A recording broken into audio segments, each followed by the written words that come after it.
Cleveland woman is killed in her home. Can 40-year-old evidence absolve a dead man of guilt?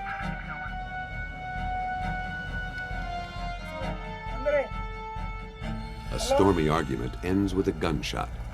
To investigators, the situation screams murder, until years later, when forensics throws new light on it. 2 homicides, 1 suspect. But the evidence needed to make the case was buried long ago. Will an exhumation put the final nail in the killer's coffin? At a murder scene, police must wring the full meaning from every available clue. But when the evidence is inadequate, detectives must return to the victim to make their grave discoveries.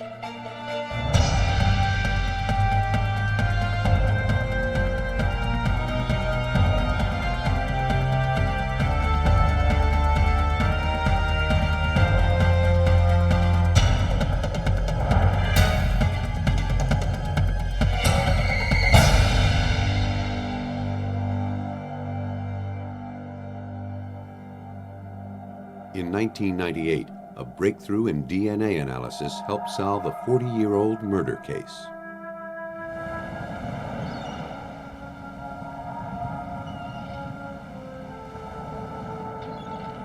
At sunrise on the morning of July 4th, 1954, Dr. Sam Sheppard slowly came to on the Bay Village, Ohio shore of Lake Erie.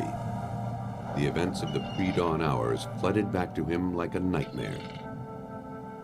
Fearing the worst, he staggered into the lakefront home he shared with his wife Marilyn and their young son, Sam. There, in the bedroom, his wife lay brutally beaten to death. She had been 4 months pregnant.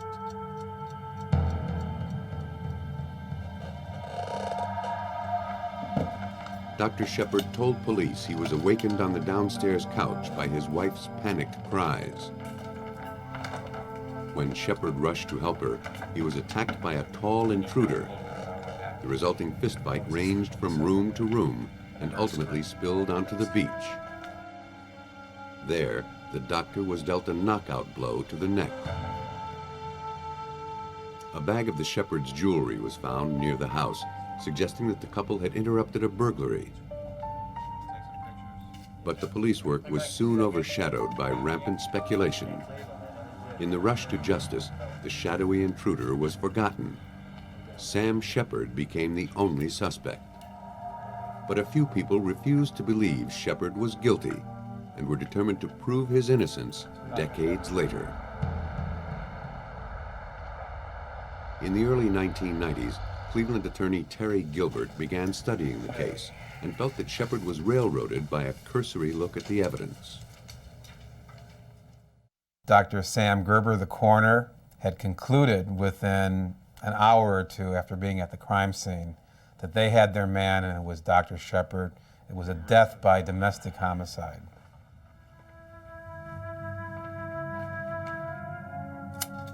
A trail of nearly 60 drops of blood led through the house. These were checked to ascertain they were human, but nothing more could be done with them. Forensic DNA analysis was 30 years away. Some of the bloodstains on the cellar stairs were overlooked for decades.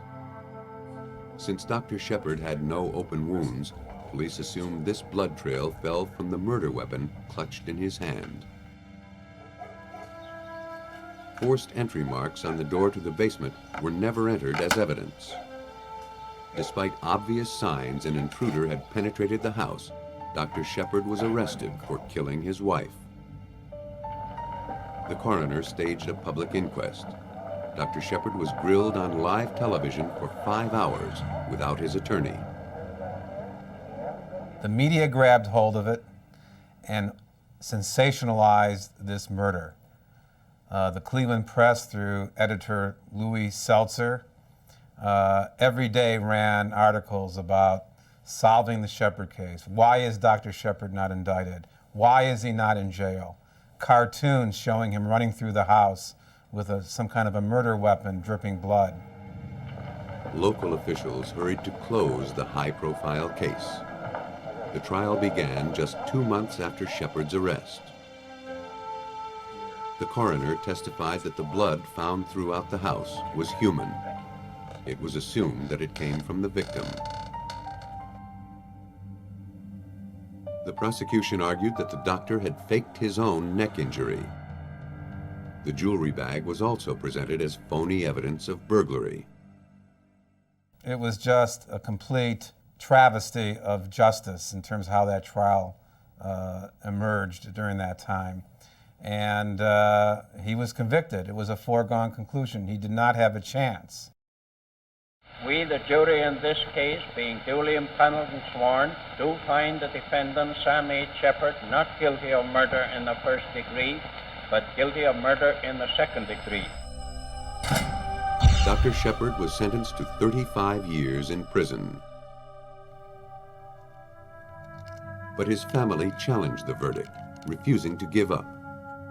A month after the conviction, they brought in forensic expert Leland Kirk to examine the blood spatters in the house. His analysis of several stains in the bedroom undermined the state's argument. 2 blood stains larger than the spatters in the bedroom stood out to investigators. Their size and round shape suggested a puncture wound. The victim may have bitten her attacker. In Kirk's view, evidence strongly indicated a third person was at the scene. But the court wouldn't hear a word of it. In 1959, 5 years after the murder, the case took a strange twist. Just hold it closer to your chest. Thank you. Look into the camera. Cleveland handyman Richard Eberling was arrested for robbing a home where he worked. And police found among his spoils one of Marilyn Sheppard's diamond rings. At his interrogation, Eberling, who resembled the man Sheppard and witnesses described, unwittingly volunteered some incriminating information. He said he had cut himself at the Sheppard's house the week of the murder, which would explain any strange blood found there. But he couldn't have known that investigators had questioned the bloodstains. It sounded like a killer's alibi. Even so, the county prosecutor refused to look at this new evidence. How much does it cost you? On July 16, 1964, a federal district court ruled that Sheppard was denied a fair trial. After serving 10 years in prison, he was released and granted a retrial. Evidence that was ignored, misread, or suppressed would finally be seen. For his second trial in 1966, 2 years after his release, Dr. Sheppard had rising legal star F. Lee Bailey handling his defense. Well, how do you explain his conviction in the first place? It was a result, according to Judge Weinman, and in my opinion, of mass hysteria generated by an overzealous press. Were you in on the case at the beginning? No, I've only been a lawyer for 4 years. He's been in jail for 10. Bailey eroded the prosecution's case point by point. After years of neglect, the forced entry marks on the cellar door were entered as evidence. Bailey also argued that traces of a possible intruder were lost when the victim's body was prematurely washed by the coroner. Finally, a doctor testified that the fractured vertebra in Sheppard's neck could not have been self-inflicted. 12 years after the murder, the focus of the case switched to the mysterious intruder.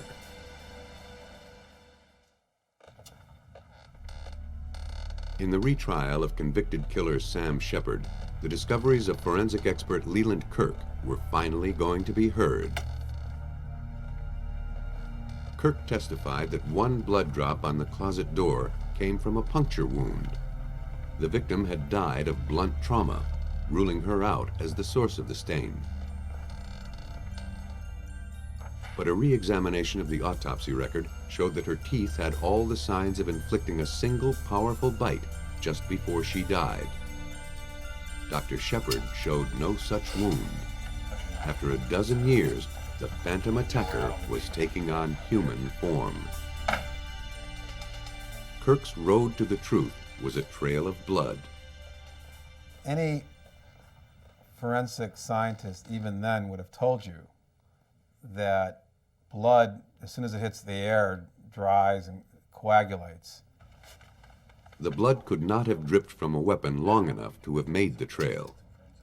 These were all of equal size, which indicates that it came from an oozing wound. And none of this was looked into in 1954. Though the victim was forever silenced, the evidence was speaking out. The second trial lasted 3 weeks. F. Lee Bailey had stirred a reasonable doubt in the minds of the jury. On November 16, 1966, Sam Sheppard was acquitted of killing his wife. But no one reopened the investigation into who had committed the murder. Potential suspects like Richard Eberling continued to be ignored. There was one reason.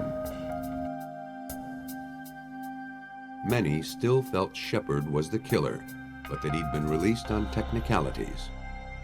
Though the bloodstains gave him his freedom, they still smeared his reputation.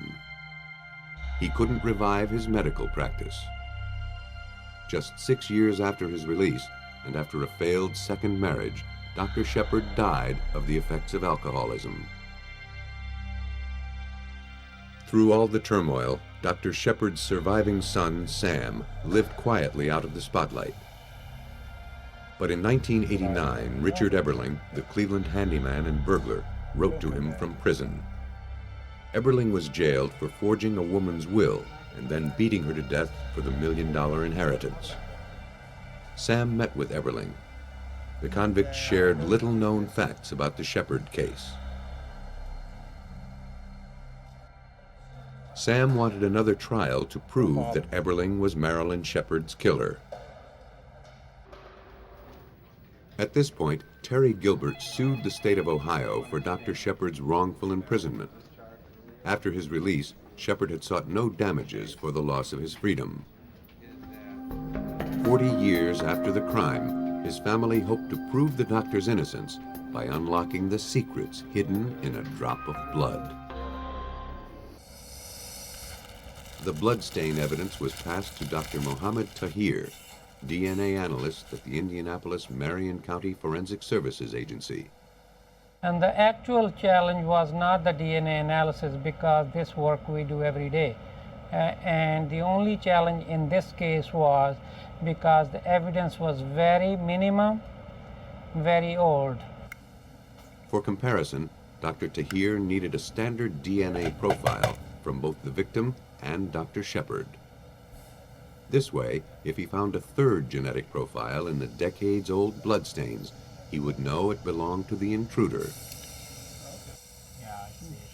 Dr. Tahir found a clean DNA profile for the victim in hairs plucked from her deathbed 40 years before.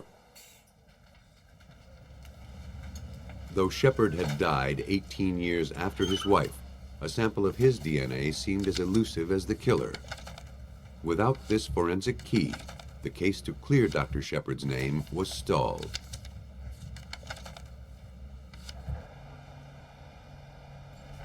Then the doctor's son thought he had a first-class source of his father's genetic material. He presented some love letters that his father had sent his mother when they were courting in 1943. Dr. Sheppard's DNA might still be in the saliva mixed with the glue on the envelopes and stamps. But over the decades, the envelopes had been handled by too many people. Any DNA found on them was tainted and unusable. Once again, the case bogged down. There was still one place left to search for the doctor's DNA: his grave. Hounded in life, even death could offer Sheppard no peace. In 1996, an order for his exhumation was granted.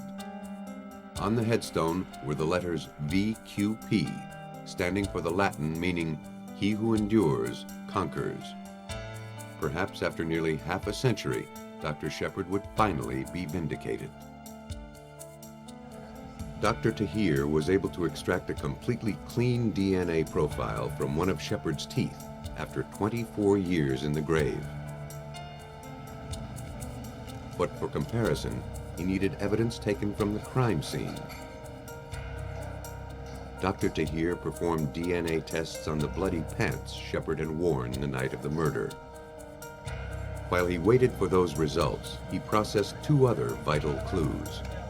The first was the mysterious blood drop that Dr. Kirk had collected from the closet door back in 1955. The second was a blood-stained wood chip Sam had salvaged from a cellar stair tread before his childhood home was torn down in 1993. The results of Dr. Tahir's analysis became the new backbone of the case. There was a third person's DNA in the stains, not Dr. Sheppard's and not the victim's. The mysterious intruder was no longer a product of Sheppard's imagination. He was flesh and blood. But who was the third man? Attorney Terry Gilbert thought he knew where to begin his search. The imprisoned Richard Eberling was required to give a sample of his blood for comparison. Dr. Tahir found that the convict's DNA could not be excluded from the bloodstain on the wood chip or on the pants. The test results were 16,000 to 1 in favor that the strange bloodstain in the house was Eberling's, but those odds weren't good enough. The courts require a certainty of millions to 1 for a conviction. And when Eberling heard his DNA was linked to the bloody stair, he reminded investigators of his alibi, that he had cut his hand at the Sheppard's home shortly before the murder. 40 years after the fact, Eberling knew there was no one to dispute his story. Because the DNA evidence was inconclusive, the truth about the murder might never come out. Time was conspiring to hide the killer's name. Many people involved in the case had long since died. A private detective agency volunteered to locate any surviving witnesses. After months of searching, they found Vern Lund and Ed Wilbert, two other Cleveland handymen who had known Richard Eberling. They remembered that Marilyn Sheppard had once caught Eberling robbing her home. When the victim was murdered, they knew Eberling had the motive. And this prompted one more recollection. Eberling was out sick the week before the murder. He could not have bled at the Sheppard's house as he claimed. Eberling's alibi was shattered. When all the evidence was held up to the light, the events of that tragic night so long ago came into focus. The victim screamed when she found an intruder in her room.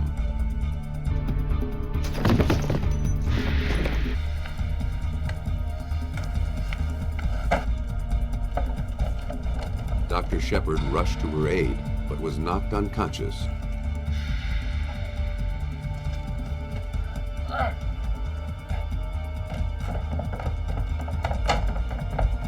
The intruder tried to finish ransacking the house, bleeding from a wound all the while. When Sheppard accosted the killer again, the fight carried on to the beach. There, the doctor was struck so hard, a vertebra was fractured. But broken bones mean little compared to broken lives. It took forensic science 42 years to put the pieces back together. The forensic evidence that we uncovered in '96 was approximately 100 pieces of evidence.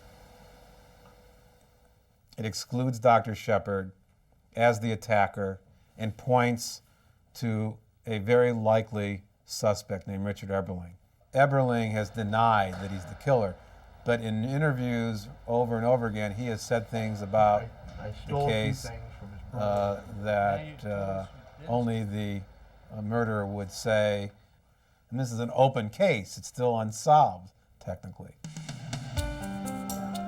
With each new clue, Eberling's shadow cast a longer pall over the case.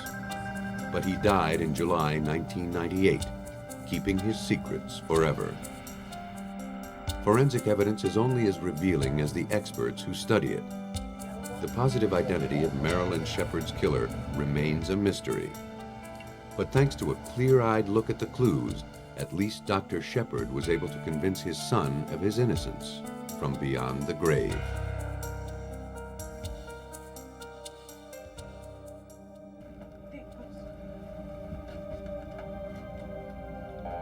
Assumptions at the crime scene can shape or distort an investigation. To clear a suspect, investigators must first believe he's innocent and then prove it scientifically. On July 6, 1984, the Platte County, Wyoming Sheriff's Office received a frantic call from Martin Frias. In a mix of Spanish and English, he told police that there had been a shooting. He could not give clear directions to the scene. Since Frias and the officers both knew a certain cafe in neighboring Wheatland, they met there. Frias guided officers to the trailer he shared with his girlfriend, Ernestine Perea.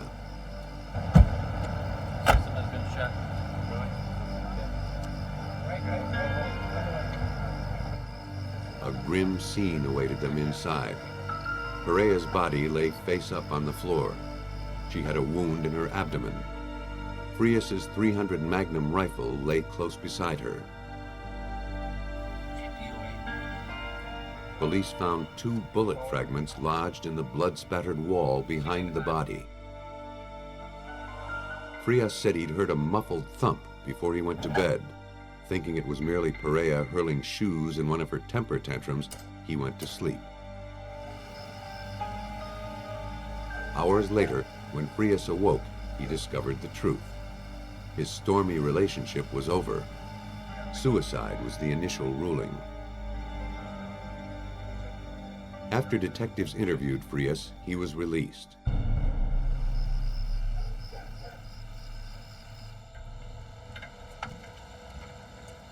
Then a coroner examined the victim's remains more closely. The bullet wound in the lumbar region was small, like an entry wound. Police felt it was impossible for the victim to shoot herself in the back with a rifle. All the clues now pointed to homicide. But not everyone was convinced that Frias was a murderer.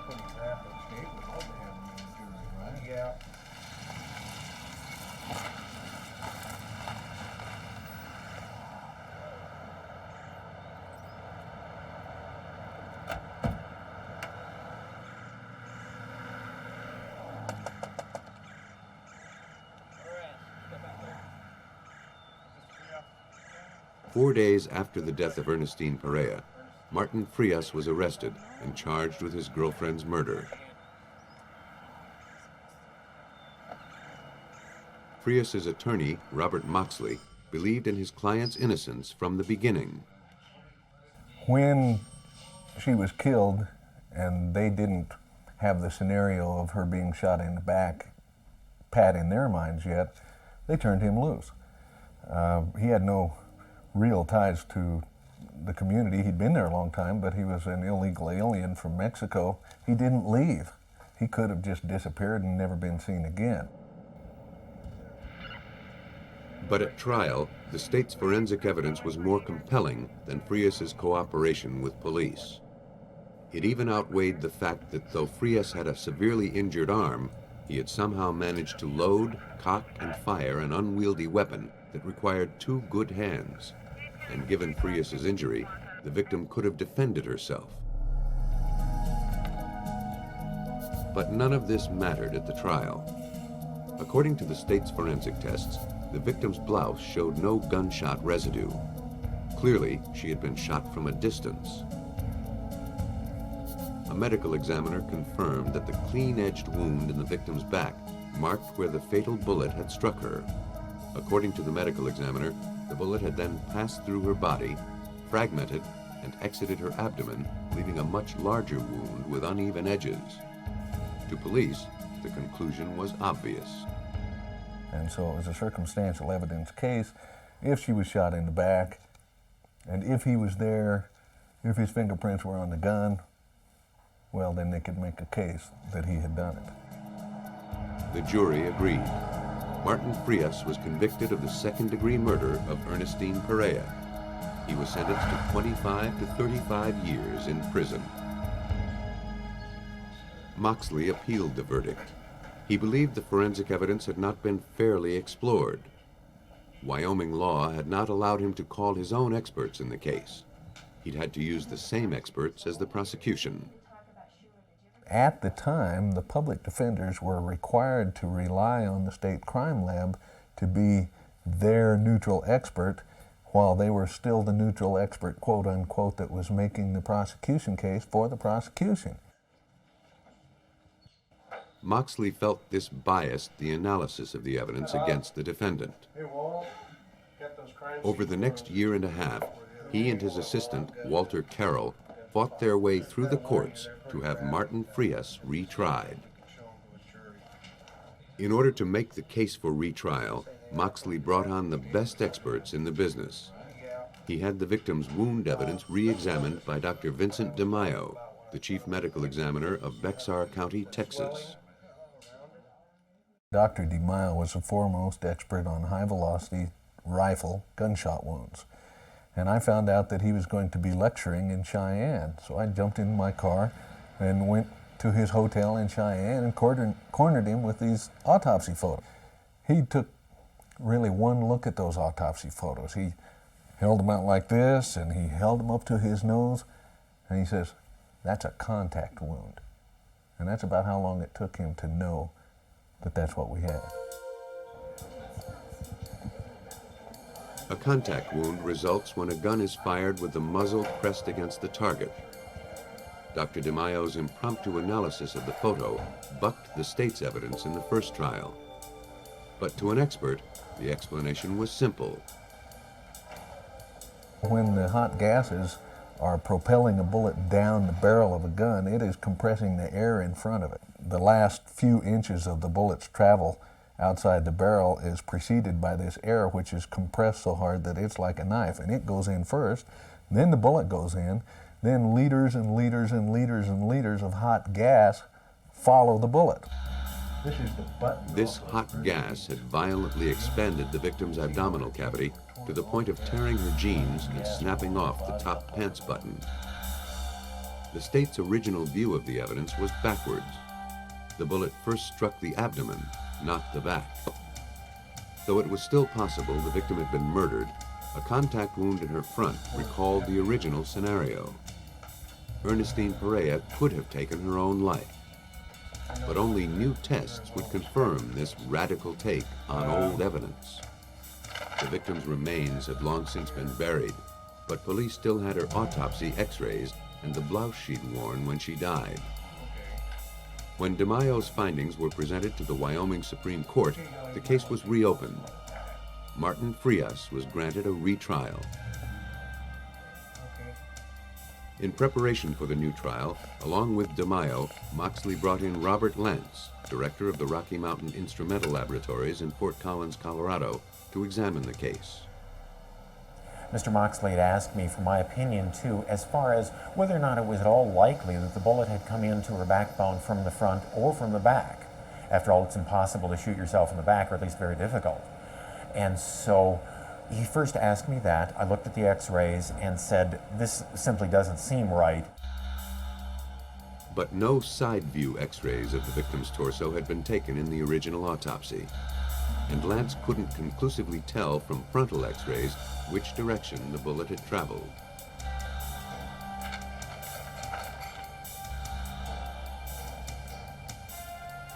For now, he had to focus on the blouse. With a stereo light microscope, Lance observed that the fabric around the bullet hole in the front of the blouse was scorched and melted. This indicated a point-blank discharge of the weapon, but from the front, not the back. Next, Lance studied the gunshot residue on the blouse. Its distribution would tell him whether or not the gun was fired at close range. When the muzzle is close to the target, the residue saturates a very small area. At longer range, the residue area expands, but starts to thin out.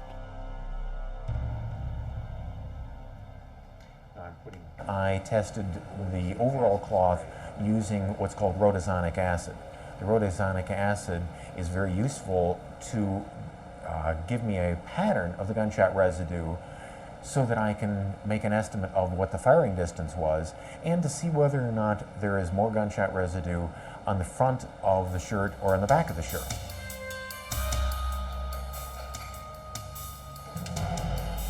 He placed acid-treated paper over the inside and outside of the large bullet hole in the front of the blouse.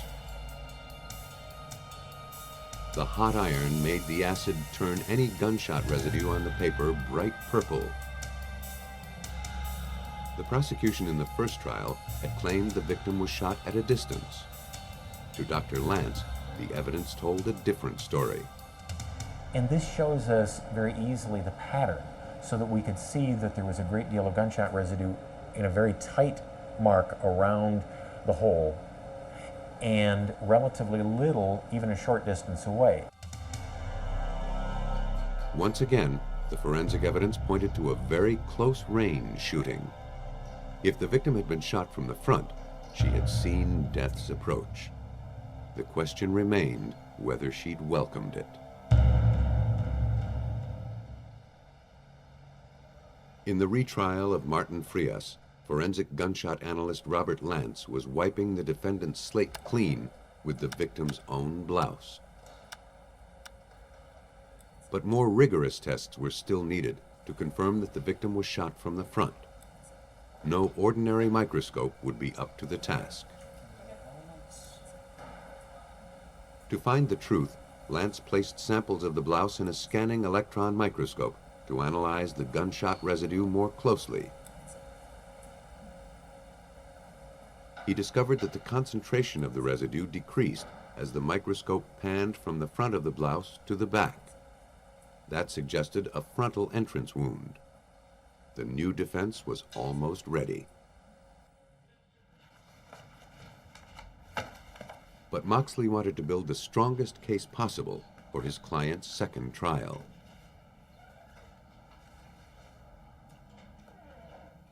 A blood spatter expert proved that Perea was seated on the floor when she was struck from the front. Of the wall where the blood splatters were.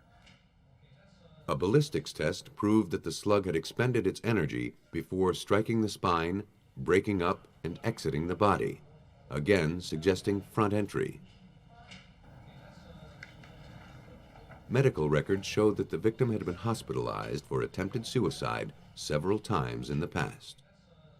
And Perea's fingerprints on the gun were oriented as if she'd held it upside down, thus bringing the trigger within reach.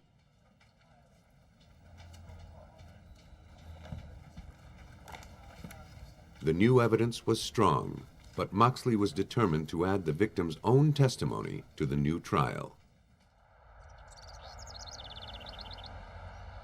We got the family's permission to exhume the body, and we did another autopsy. We had Dr. Eckert come to participate in the autopsy, and for the first time they did lateral x-rays. The original pathologist had not done x-rays except from the front, and you couldn't tell the bullet direction from the x-rays. The side x-rays showed bullet fragments and fragments of vertebrae that had been pushed between the victim's spine and the skin of her back. Only a bullet speeding through from the front could have left this kind of damage in its wake.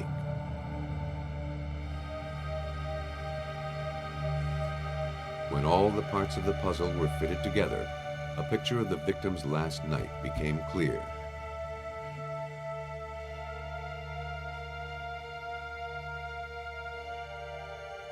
After an argument with his girlfriend, Martin Frias fell asleep in another room. Anger, depression, and a high blood alcohol level drove Ernestine Perea to make a final suicide attempt. She sat on the floor with the rifle resting on her extended legs. But the instant her troubles ended was the very moment her boyfriend's nightmare began. We convincingly proved just exactly how Ernestine committed suicide. We showed the pathology evidence, we showed the blood splatter evidence, we showed the gunshot residue evidence. There weren't any questions to be answered by the time we were done with our forensic evidence. Open door, please. Ultimately, the new X-ray evidence from the victim's grave clinched the case.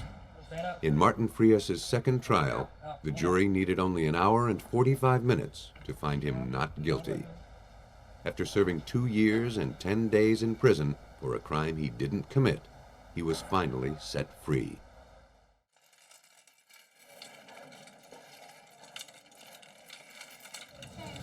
Exhumations are an investigator's last resort.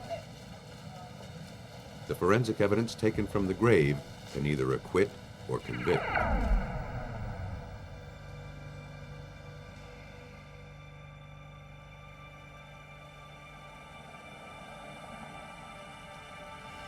On the rainy night of October 19, 1983, a couple driving on a lonely road in St. Charles County, Missouri, were the first on the scene of a single vehicle accident. The car was abandoned, but the engine was still running.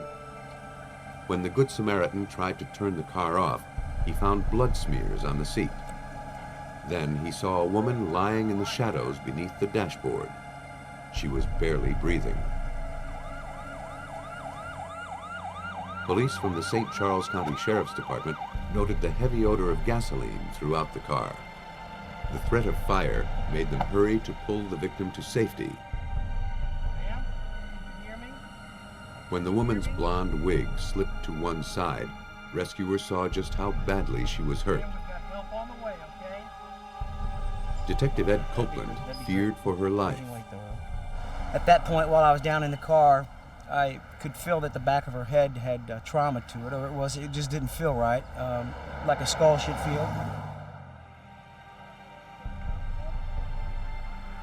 As the woman was rushed to the hospital, the car's registration was traced. It belonged to Jim Williams, a successful electrical contractor. Police phoned Williams, then drove to his home to inform him of his wife's accident. They found him sitting in the rain waiting for them. At the hospital, doctors told Williams and his youngest son that Sharon wouldn't survive her massive head injuries. Jim Williams signed the forms allowing his wife's removal from life support. She died later that day. Jim's friend, Joanne Notice, tried to console him. Then, 3 months after the accident, their roles were reversed when her own marriage hit the rocks. After a bitter quarrel, Joanne's husband, Walter Notice, a band singer, stormed out into the cold December night wearing only a blue warm-up suit. Hours passed, but he didn't come home. Joanne Notice told police he'd run off. She suspected he was having an affair.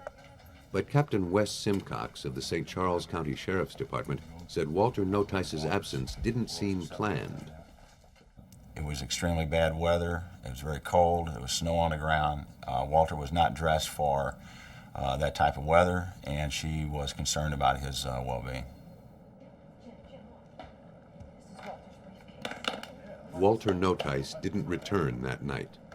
The next day, Joanne Notice and Jim Williams broke into her husband's briefcase, seeking clues to his whereabouts. Oh my golly, look at these pictures. Joanne Notice's suspicions were confirmed in living color. The briefcase held steamy photos of her husband in the arms of his backup singer. A group of friends was organized to search for Walter. Jim Williams volunteered to scout the parking lots at the airport. There, he found Walter's car. He drove it back to the Notice house before he told police of the discovery. Joanne Notice was disturbed, and so was any trace evidence that might have been left in the vehicle. Though police appreciated Jim Williams' zeal, they were also suspicious of it. Captain Simcox felt that Jim Williams' kindness to the missing man's wife seemed to overreach the bounds of friendship. The evening after Walter's disappearance, Jim stayed at Walter's home with Joanne. And it's something you just do not do, friend or not. There were several other things where there had been relationships between Jim and Joanne, neighbors saying that they'd had what appeared to be a love affair going.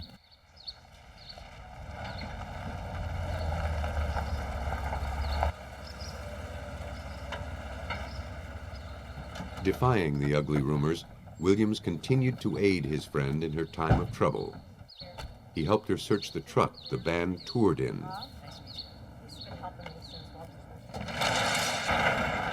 If Walter Notice had deserted his wife, she'd need bank records or securities he might have stashed there.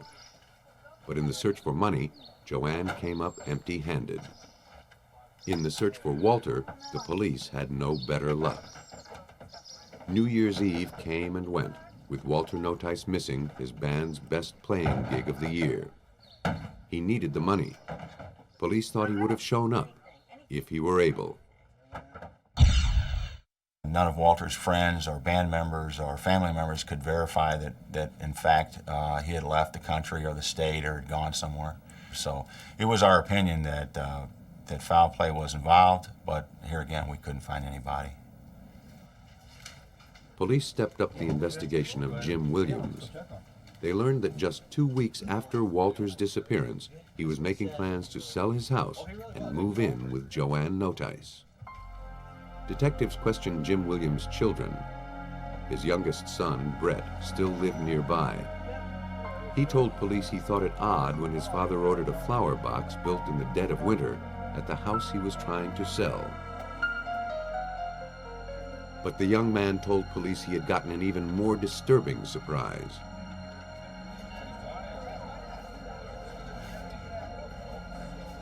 One night, shortly after the death of his mother, Brett Williams went out with his fiancée. His father and Joanne Notice came along. Brett was upset to see his mother's favorite bracelet on Joanne's wrist. Jim Williams was getting on with his life at a breakneck pace. Even more suspicious, police learned that right after Walter Notice disappeared, his wife began canceling his singing appearances. It seemed that no one expected Walter to make a return engagement. Okay, Mr. Williams, I'm just going to ask you a few questions about the night of the 27th. In the disappearance of Walter Notice, detectives questioned Jim Williams. Where he had been so helpful before, they suddenly found him reticent.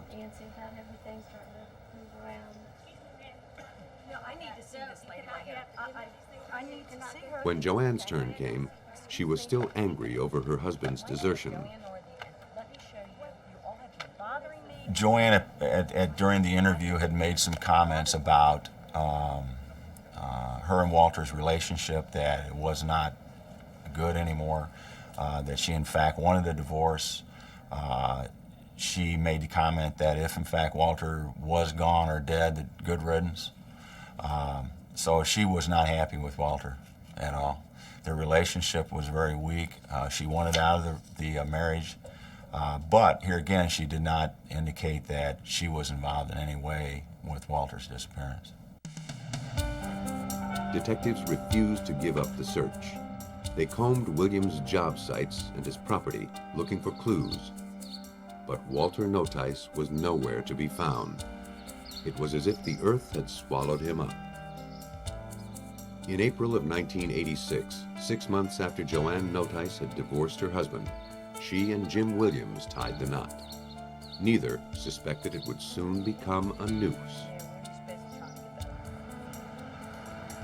Then a coincidence sent police down a familiar road, but with a brand new point of view. At the exact spot where Sharon Williams had fatally crashed her car, a second car plowed into the ditch. It landed at precisely the same place as the Williams car, indicating it was going the same speed. But this driver emerged without a scratch. Investigators began to rethink Sharon Williams' death. The connection between the death of Sharon and the death of Walter was made when one of the officers that was at the scene had called me and asked me if I recalled that accident and who the husband of this woman was. And of course it was Jim Williams. With no new clues to Walter Notice's disappearance, investigators took a closer look at Sharon Williams' fatal accident.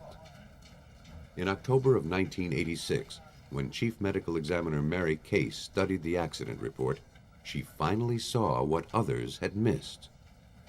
My opinion after reading all of that material was, I think that it is highly inconsistent, this injury that she has, with the accident. I think it's very likely that she had a homicidal assault, blunt trauma to her head, someone beat on her head and caused her to die. This meant the accident might have been staged, but Case couldn't prove it based on the old report. There wasn't enough to implicate a suspect.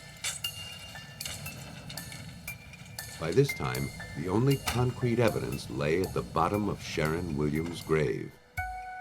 In April of 1987, almost 4 years after Sharon Williams was buried, her remains were exhumed and re-autopsied.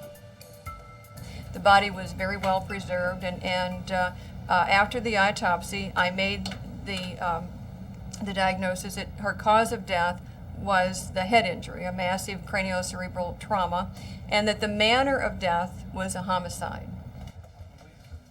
Dr. Case's suspicions were confirmed. The accident was now a murder, and Jim Williams was the prime suspect.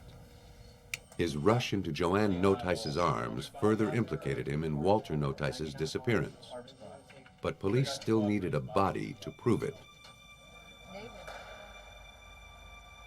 Pursuing any lead, they interviewed Jim Williams' oldest son, Jim Jr. Estranged from his father, he was jailed in Florida for armed robbery. But for an early release, he was willing to talk. Hey, Jimmy, how you doing? You need to come on out here? Though detectives refused to deal, Jim dropped hints about a well behind his father's old house. Police hadn't seen a well, but they remembered the large planter.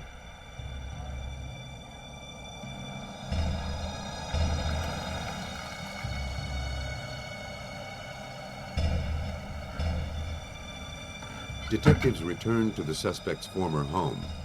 There, they served a search warrant and examined the flower box that Jim Williams had commissioned 4 years earlier. As police dismantled the planter, they broke open the case. The new owners of the house had no idea they also held a mortgage on a burial plot. We got out there, we brought several investigators with us, and began the task of taking apart a flower box that had been placed over the top of the cistern. Once the lid was removed from the cistern, it was amazing to us that the body of Walter Scott was floating on top of the water.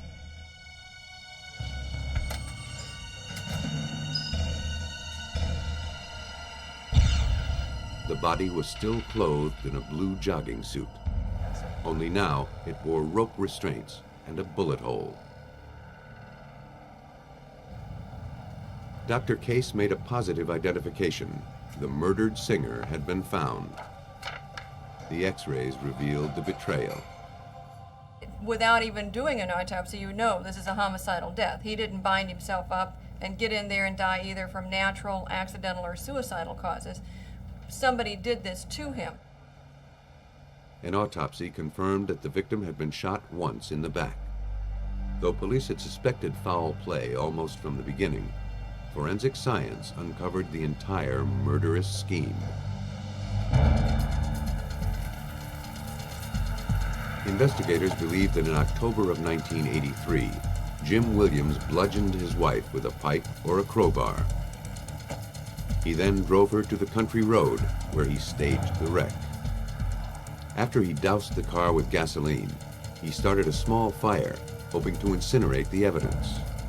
Then he left her for dead, but the rain put a damper on his plan. Though Williams failed to kill his wife with a blow to her head, he finished the job with the stroke of a pen. Only 2 months later, he ambushed Walter Notice. He bound the body and lowered it into the well, successfully hiding it for years.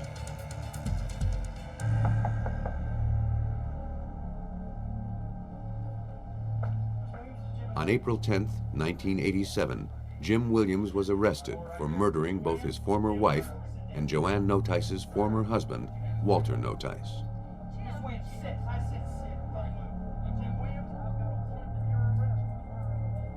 In 1992, Williams was convicted of 2 counts of first-degree murder and sentenced to life in prison.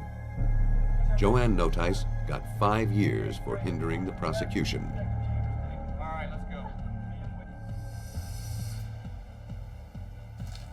Forensic science had given the 2 victims a voice after years of silence. Where the housewife and the singer had been shown no mercy in life, at least in death, they received justice, measure for measure. Detectives know that a cemetery can be an important landmark on the path to the truth. While evidence gleaned there cannot raise the dead, it can sometimes grant peace of mind to those who are left behind. The scene of a murder usually yields a wealth of clues. When properly studied, they can point to a killer. Unfortunately, it's possible for a victim to take crucial evidence to the grave. Then it's up to forensic science to resurrect the truth.